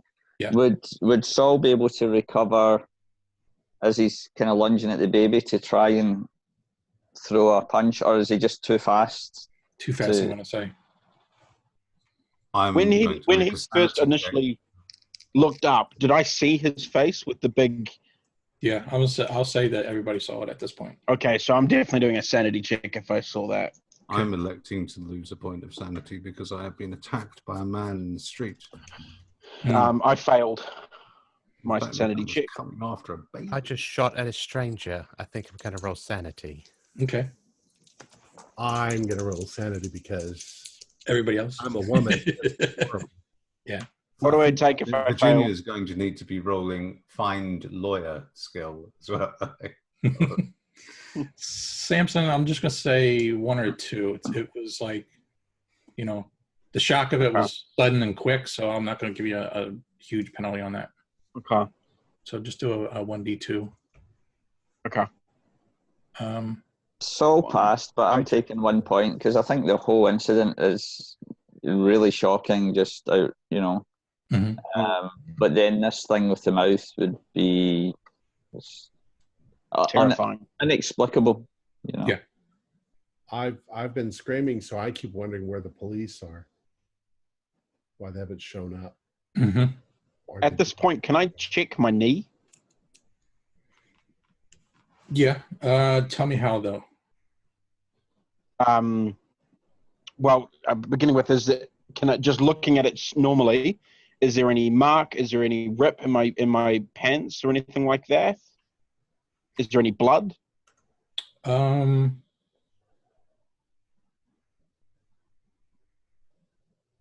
a spot hidden.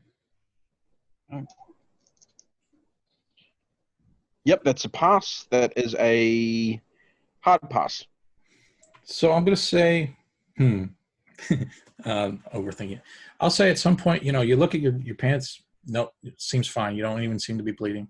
But it hurts. I mean, you push on it. It hurts. In that case, I'm going to kneel down and roll my pant leg up so that I can see the actual skin. Yep. Okay. Part of my leg. Yep. So then you roll your pants up, and it looks like there's a bruise forming already, and it looks like there's just a little discoloration in the center of the bruise. From the end of the cane. Yeah. Okay. I say to just this as a kind of to myself. Perhaps I'll get Virginia to have a look at it. Because does that seem like it wouldn't be? Would I know enough that it wouldn't be bruising that bad that quickly? From the hit that I thought I took. I'll ask you to do a medicine roll. So, if you don't have it, you just say. I'll tell you. No, that's Ben. Samson was always such a baby. I didn't get that at all.